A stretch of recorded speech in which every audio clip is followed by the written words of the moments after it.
आज की कहानी है मेरा घर कौन सा है। इस कहानी की नायिका निशा एक ऐसी लड़की है जिसने अपने जीवन में केवल त्याग ही देखा है।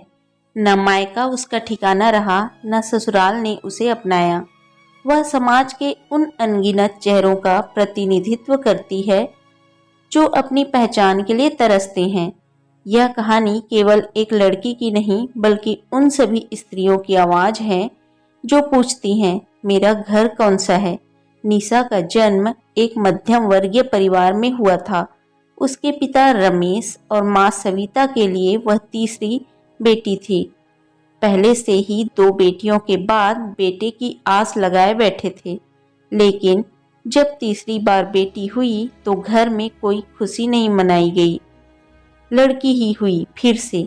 दादी के स्वर में निराशा थी। अब इसे पालने की जिम्मेदारी भी हमारी ही, चाची ने तंज कसा। निशा के जन्म से ही उसके साथ भेदभाव शुरू हो गया था। बड़ी बहनों को जो प्यार और दुलार मिला वह उसे कभी नहीं मिला। माँ ने कोशिश की लेकिन परिवार के दबाव के कारण वह भी बेबस थी।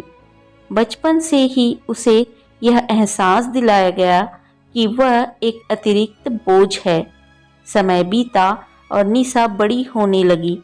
पढ़ाई में वह बहुत तेज थी, लेकिन घर में उसकी उपलब्धियों को कभी किसी ने नहीं सराहा। भाई के स्कूल में दाखिले पर पूरे घर में मिठाई बांटी गई, लेकिन जब निशा की 10वीं कक्षा में टॉप करने की बारी आई तो किसी ने एक शब्द भी नहीं कहा। बेटी को ज़्यादा पढ़ाने की ज़रूरत नहीं है, जल्दी ही पराया धन हो जाएगी। दादी की बातों ने उसके मन में घर के प्रति दूरी पैदा कर दी थी। धीरे धीरे उसे समझ में आने लगा कि मायका उसका स्थायी घर नहीं है। उसकी पहचान और अस्तित्व बस शादी तक सीमित है। जब निशा 22 साल की हुई तो उसके लिए रिश्ता देखने की प्रक्रिया शुरू हो गई। पढ़ाई जारी रखने की उसकी इच्छा को सिरे से खारिज कर दिया गया। लड़कियों को ज़्यादा पढ़ाने का कोई फायदा नहीं, आखिर में रसोई ही तो संभालनी है। पिता का फैसला अंतिम था। जल्द ही उसकी शादी अरविंद से तय हो गई।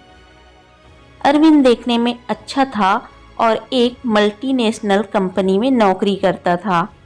शादी के बाद निशा को लगा कि अब शायद उसे अपना घर मिल जाएगा, लेकिन उसकी यह उम्मीद भी जल्द ही टूट गई। ससुराल में कदम रखते ही उसे एहसास हुआ कि यहाँ भी वह अपनी नहीं थी। अरविंद का स्वभाव शुरू में तो बहुत अच्छा था, लेकिन जल्द ही वह भी बदल गया। सास ननद का व्यवहार शुरू से ही रूखा था। बहू मायके के ठाट बाट ससुराल में मत दिखाना, यहाँ रहना है तो हमारे हिसाब से चलना होगा।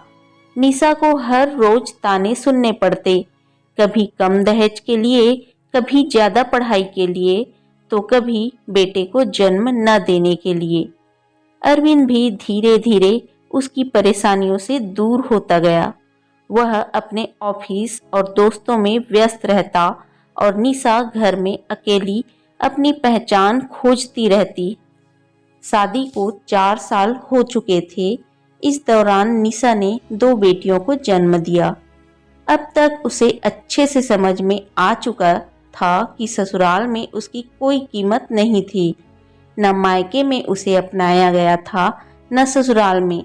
एक दिन जब सास ने उसकी बेटियों को ताने मारे तो कुछ टूट गया उसके अंदर। तेरी बेटियों का खर्चा हम क्यों उठाएं? निशा ने उसी समय फैसला किया, अब वह अपनी लड़ाई खुद लड़ेगी। निशा ने चुपचाप अपनी डिग्रियों को संभाला और नौकरी की तलाश में निकल पड़ी। उसने अपने बच्चों के भविष्य के लिए खुद को मजबूत करने का संकल्प लिया। कई कठिनाइयों के बाद उसे एक स्कूल में शिक्षिका की नौकरी मिल गई। अब वह आर्थिक रूप से स्वतंत्र होने लगी थी। धीरे धीरे उसने अपनी बेटियों को भी अच्छे स्कूल में दाखिला दिलाया। जब मायके वालों को पता चला कि निशा ने नौकरी शुरू कर दी है और ससुराल छोड़ने का मन बना रही है, तो वे भी पीछे हट गए। हम तुझे अपने घर में नहीं रख सकते, लोग क्या कहेंगे। ससुराल ने भी साफ कर दिया कि अगर वह यहाँ रहना चाहती है तो उन्हें उनकी शर्तों पर जीना होगा। अब निशा के पास कोई घर नहीं था, न मायका न ससुराल, लेकिन उसने खुद को टूटने नहीं दिया। उसने किराए पर एक छोटा सा घर लिया और वहीं अपनी बेटियों के साथ रहने लगी। समाज ने ताने मारे, रिश्तेदारों ने बातें बनाई, लेकिन निशा अपने फैसले पर अडिग रही। उसने धीरे धीरे अपनी आर्थिक स्थिति मजबूत की और अपने घर को खुद अपने दम पर बसाया। आज वह आत्मनिर्भर है। उसने साबित कर दिया कि घर कोई जगह नहीं बल्कि एक एहसास है जो प्यार, सम्मान और आत्मनिर्भरता से बनता है। अब जब लोग उससे पूछते हैं तुम्हारा घर कौन सा है, तो वह गर्व से कहती है मेरा घर वही है जहां मैं अपने आत्मसम्मान के साथ जी सकती हूँ। यह कहानी उन सभी महिलाओं को समर्पित है जो अपने अस्तित्व की खोज में हैं। घर कोई मायके या ससुराल का नाम नहीं, बल्कि वह जगह है जहां आपको सम्मान और प्यार मिले। तो दोस्तों, आपको आज की यह छोटी सी कहानी कैसी लगी? पसंद आया है तो लाइक कीजिए, शेयर कीजिए, चैनल को सब्सक्राइब कर लीजिए। मिलते हैं आपको एक अच्छी सी नई कहानी के साथ। तब तक के लिए बाय बाय। यहाँ तक सुनने के लिए आपको शुक्रिया।